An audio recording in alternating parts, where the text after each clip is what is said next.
What if your toothache isn't just about a cavity? What if that stabbing ear pain isn't just about an infection? What if it's your body trying to say something deeper, something urgent, and we've just been taught to silence it with pills and distractions? You see, we've been trained to believe that pain is a mistake, that it's a problem we need to fix fast. But what if pain isn't the problem? What if it's the signal? Not just a signal from biology, but from God. There's this idea we often overlook. The body doesn't speak in words, it speaks in symptoms. A throb in the jaw, a ringing in the ear, a sudden jolt behind the eyes. These aren't glitches, they're messages, warnings, alerts. And just like a check engine light in your car, you don't solve the problem by smashing the light. But that's exactly what we do when we numb the pain without asking why it's there. Toothaches, for example, are often tied to vitamin deficiencies. Low vitamin D, not enough calcium or K2. These aren't just nutritional gaps, they're signs that the internal structure of your body is losing integrity. The enamel isn't breaking because you're unlucky, it's breaking because the system is out of alignment. That's a signal. And earaches, they're not always infections. Sometimes it's referred pain, from the jaw, from the neck, from lymphatic congestion, from toxicity building up that your body is begging you to notice.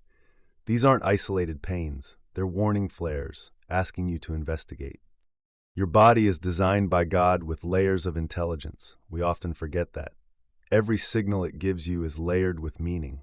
We're not random, we're built with purpose.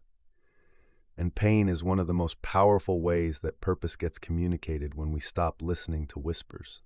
In the book You Are Not Your Pain, there's this beautiful truth. Pain becomes unbearable only when we resist it, ignore it, or misinterpret it. The body doesn't want to punish you, it wants to protect you. But we often treat the messenger like the enemy. God wired your system for awareness. When something is off, the body raises its voice. But instead of leaning in, we silence it. We choose comfort over clarity, relief over restoration. We cover the pain, but we don't fix the root. And the root is what God wants us to address. Now listen, I'm not against medicine, but I am against missing the message. When you cover up the signal without asking why it's happening, you risk making the problem worse. Pain is often the beginning of healing, not the enemy of it. There's a reason your body speaks. It wants alignment, balance, wholeness. And God gave you a body that wants to heal more than anything else. Healing isn't just physical, it's spiritual. When you start seeing your symptoms as sacred communication instead of mechanical failure, you change the way you live. You slow down, you tune in, you ask questions, you stop reacting and start responding. Here's a shift. Instead of asking, how can I stop this pain? Try asking, what is this pain trying to teach me? That question changes everything. That toothache might be telling you your diet is hurting you more than you think. That ear pain might be reminding you to detox, to unplug, to rest. That fatigue, that tension, that recurring symptom, what if it's all part of a greater design, meant to guide you back to balance? God's design is never random. Your body isn't betraying you, it's alerting you. The question is, are you listening? The pain you're feeling today might just be the breakthrough you've been avoiding. Don't mute it, meet it, let it speak, and you just might discover the healing was never out there. It was always inside you, waiting to be heard. How toothaches and earaches can reveal deeper health imbalances. Toothaches and earaches are rarely just about teeth or ears. They're surface-level symptoms of something much deeper, something systemic. We tend to view them in isolation, as if they're separate from the rest of our body. But the truth is, your body doesn't work in isolated parts. It's a fully integrated system.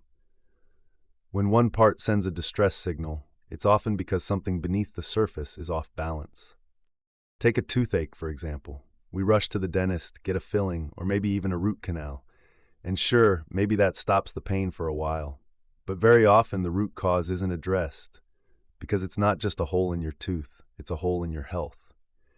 What caused that decay in the first place? Was it poor mineral absorption, a lack of key nutrients like vitamin D3, K2, calcium, magnesium? Or maybe it's a blood sugar issue that's quietly been corroding your internal environment, making your teeth vulnerable to infection and breakdown. When your tooth starts hurting, it's often been warning you long before the pain. Sensitive teeth, bleeding gums, dry mouth, fatigue after meals. These are whispers before the scream. The toothache is just the body raising its voice because the earlier signs were ignored. Now consider an earache. We usually assume it's an infection, and we go straight to antibiotics. But what if it's not an infection? What if it's a lymphatic blockage, a jaw misalignment, or referred pain from a sinus issue or digestive stress? The body doesn't separate these systems the way we do in modern medicine. It doesn't say this is an ear issue only. It's all connected. And sometimes these pains are tied to stress, emotional or physical. A clenched jaw from anxiety can cause both tooth and ear pain.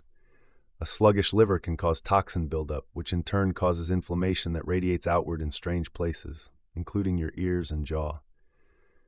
These aren't coincidences. These are patterns. And if we'd slow down long enough to recognize those patterns, we'd start healing from the inside, not just masking symptoms on the outside. The bigger truth is this: the body is designed to maintain balance, what we call homeostasis. But when that balance is disrupted by poor nutrition, chronic stress, lack of sleep, or toxicity, it starts sending signals.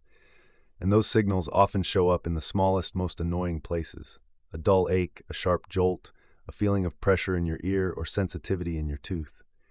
We dismiss them. We try to numb them. But these are invitations to look deeper. So next time you feel that pain in your mouth or ear, don't just reach for a quick fix. Pause. Ask, what is my body trying to tell me? What am I missing? Because that pain might be the first sign that something deeper is out of sync, and your healing starts the moment you choose to listen. The body as a divine communication system, not a malfunctioning machine. We've been taught to treat the body like a machine, something made up of parts, wires, and switches. When something breaks, we rush to replace it, silence it, or override it with medication. But the body isn't a machine. It's not a cold, mechanical thing. It's alive, it's intelligent, and more than that, it's sacred. Your body was designed with purpose. Every breath, every heartbeat, every nerve signal isn't just biological, it's divine architecture in motion. When something hurts, when something malfunctions, we assume it's an error. But what if it's not an error at all? What if it's communication? What if that discomfort is a message, not from a faulty body, but from a higher intelligence trying to redirect you? Think about it. Your body doesn't just act randomly, it's constantly adapting, constantly adjusting, constantly trying to protect you. When your immune system launches a fever, it's not trying to hurt you, it's trying to heal you.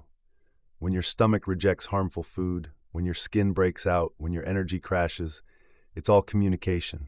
It's the body speaking, not breaking. This is where we go wrong. We've lost the language of the body. We've forgotten how to interpret what it's saying. So we label it sick, weak, or broken. But if we saw it through a spiritual lens, we might realize this isn't malfunction. It's a message. It's guidance. God doesn't just speak through miracles or thunder.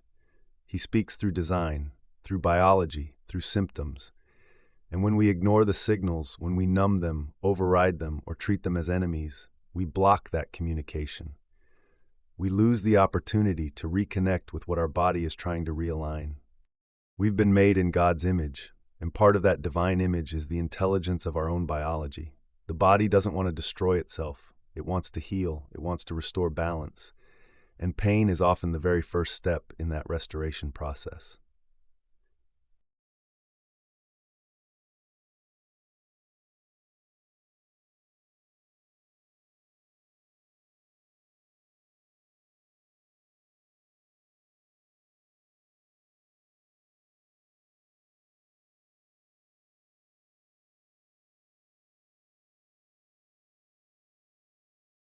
Listening to your body isn't weakness. It's wisdom. It's alignment. It's the start of real healing, physical, emotional, and spiritual. And it's how you move from surviving to thriving in the way you were always designed to. The connection between physical pain and nutritional deficiencies. We often think pain comes out of nowhere. One day we feel fine, and the next, sharp pain in the jaw, throbbing in the ear, tension across the face. So we assume something suddenly went wrong. But pain rarely starts suddenly. More often, it's the final warning in a long chain of quiet imbalances. And one of the most common root causes hiding behind these symptoms is nutritional deficiency. Your body depends on nutrients to repair, rebuild, and protect itself.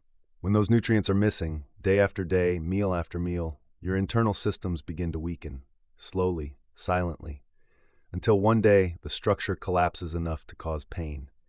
That toothache, it may have been building for months, even years, due to low levels of vitamin D3, K2, magnesium, or calcium.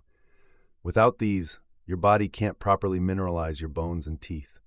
Enamel wears down, cavities form, inflammation sets in, and then comes the pain.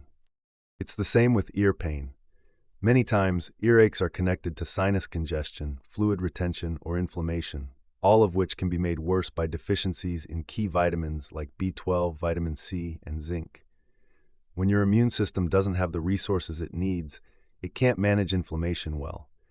You feel it in pressure, tightness, burning sensations, especially in places like the ears, throat, or behind the eyes. And here's the twist. We're not starving for food. We're starving for real nutrients. You can eat 3 times a day and still be malnourished if you're eating processed foods that are stripped of what your body truly needs. It's possible to feel full but still be deficient. And that deficiency doesn't just show up as fatigue, it shows up as pain. In his teachings, Dr. Weston A. Price observed that indigenous cultures eating natural, nutrient-dense foods had perfect dental health, even without toothbrushes or dentists. But when those same people adopted processed Western diets, their teeth began to decay, infections became common, and their overall health declined. The body doesn't lie. It responds directly to what it's given. So when your body sends you pain, especially recurring pain, one of the first questions you need to ask is, what am I missing? What does my body need that it's not getting? Because once you supply those missing nutrients, healing can begin. Not just symptom control, but actual repair. And that's what we're after. Not just the absence of pain, but the presence of health. And that starts with feeding the body what it was created to thrive on. Nutrients aren't optional, they're foundational. Without them, your body can't whisper, it has to shout. And pain is often that shout, not to punish you, but to wake you up. To remind you, healing starts with nourishment. Why suppressing symptoms may be ignoring divine signals. When we feel pain, our first instinct is usually to make it stop. We reach for painkillers, antibiotics, numbing gels, anything to silence the discomfort. And on the surface, that makes sense. Pain is unpleasant. It interrupts our day. It slows us down. But what if pain was never meant to be silenced? What if suppressing a symptom is like turning off a fire alarm instead of putting out the fire? You see, symptoms are signals. They're not random. They're not the body malfunctioning. They're the body responding to imbalance, to toxicity, to deficiency, to stress. When your ear starts aching or your tooth flares up, your body is speaking loudly, clearly, urgently. And when we suppress those symptoms, we're not solving the problem. We're just silencing the messenger. This isn't just about biology, it's spiritual. The body is one of God's most powerful communication tools. When He designed you, He didn't leave you without guidance. He built that guidance into your cells, your organs, your nerves. When something's off, the body speaks. But if all we ever do is mute the voice, we never receive the message, and we never make the changes that lead to true healing. Imagine if you had a dashboard light in your car telling you the engine is overheating. You could put a piece of tape over it so you don't see it anymore. But does that solve the problem? Of course not. Eventually, the engine breaks down. It's the same with your body. That symptom you keep covering up might be the very thing trying to save your life. Not because the pain is good, but because the pain is telling the truth. We've been taught to fear symptoms instead of honoring them. But pain is a compass. Inflammation is a warning light. Fatigue is a red flag. And when we take medications that only block the symptom without addressing the root, we might feel better temporarily, but the real issue often grows in silence. God never wastes anything, not even your pain. Every signal has a purpose, and when you stop suppressing and start listening, you open the door to true restoration. Not just the kind that makes you feel better, but the kind that makes you be better. spiritually, physically, mentally. The healing isn't in the numbing, it's in the knowing. Knowing what your body is trying to say. Knowing that these signals aren't curses, they're calls to attention.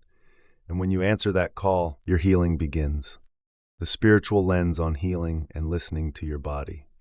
We often separate the physical from the spiritual, as if what happens in the body has nothing to do with the soul. But healing is never just a physical process. It's deeply spiritual. When you start seeing your body through that lens, everything changes. Pain becomes a teacher, symptoms become messengers, and your body becomes a sacred space where communication with the divine is constantly unfolding. Think about this. God created your body with intelligence. That means nothing inside you is accidental.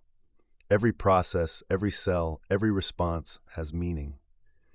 When your body is hurting, it's not just reacting biologically, it's communicating spiritually. It's telling you something about how you're living, what you're neglecting, or where you're out of alignment, not just with nature, but with purpose. Pain often appears in silence. It doesn't come with subtitles or explanations. But if you're willing to listen, not just with your ears, but with your spirit, you begin to recognize that your body has a voice, and that voice is connected to your inner life. The stress you carry, the guilt you bury, the fears you avoid, they don't just stay in your mind. They settle into the body. And when ignored long enough, they begin to speak louder. Sometimes through anxiety, sometimes through inflammation, sometimes through a sharp ache in your jaw or a burning sensation in your ear. Many people in ancient traditions understood this. They didn't see the body as separate from their spiritual path. They saw it as part of it. Illness wasn't just about germs or genetics. It was also about alignment. Are you living in a way that honors your body, your time, your soul? Are you nourishing yourself with truth, stillness, and rest, or just surviving on overstimulation and suppression? Jesus spoke of healing as something whole, not just healing the body, but restoring the person. Your body isn't just a vessel to carry your spirit, it's also a mirror. It reflects the inner world you carry. And when you learn to listen with reverence, you begin to see symptoms not as punishments, but as invitations. Invitations to slow down, to shift, to realign with what matters. This is why healing is not just about taking the right supplements or following a protocol. It's about coming back to yourself, back to what God placed in you from the beginning, a body that knows how to heal, a soul that knows how to listen, and a purpose that knows where to lead you. The pain is real, yes, but so is the message behind it. And when you open yourself to that message, you begin a kind of healing that touches every layer of your life. Not just the physical, but the spiritual, emotional, and eternal. Practical steps to start aligning with the body's natural healing cues. So how do you begin to listen to your body instead of silencing it? How do you turn pain into a path toward healing rather than a problem to eliminate? It starts with awareness, simple, intentional awareness, the kind that slows you down long enough to ask, what is my body trying to tell me right now? First, remove the noise. You can't hear a whisper in a crowded room, and the same goes for your body. If you're constantly rushing, multitasking, numbing yourself with caffeine, sugar, and screens, you won't catch the early signs your body is sending. Start by creating quiet spaces, moments in the day where you check in without distraction. This isn't about overthinking, it's about paying attention. Next, nourish your body like it matters, because it does. Real healing begins with real food. Replace ultra-processed dead calories with life-giving nutrients. Focus on foods rich in magnesium, potassium, omega-3s, B vitamins, vitamin D, and minerals that support the nervous system, bones, and immunity. These are the raw materials your body needs to repair itself. Without them, it simply can't. Then detox, not just physically, but emotionally. Your body holds on to what your heart refuses to release. Bitterness, anxiety, unprocessed stress, they all get stored in the tissues. Practice forgiveness. Breathe deeply. Move your body. Let go of the weight you don't have to carry. As you release internal pressure, many physical symptoms begin to ease. Not magically, but naturally. Also, get curious about your pain. Keep a simple journal. Track when the symptoms come, what you ate, how you slept, what you were feeling. Patterns will start to appear. And those patterns are the beginning of understanding. And most importantly, honor rest. Deep, consistent rest. Sleep is where healing happens. It's when the body repairs tissue, balances hormones, clears toxins, and resets the nervous system. If you're burning out, ignoring rest, and calling it productivity, your body will eventually speak louder, often through pain. This is not about perfection. It's about partnership. Partnering with your body instead of battling it. Trusting that your body isn't your enemy, it's your ally. That pain isn't a punishment, it's a prompt. That symptoms aren't random, they're revelation. You were designed to heal. And when you listen, when you align, when you begin to treat your body with reverence instead of resistance, that's when true transformation begins. It's not always instant, it's not always easy, but it is always worth it. Because when you finally hear what your body has been trying to say, you don't just get rid of the pain, you receive the wisdom that was hidden inside it.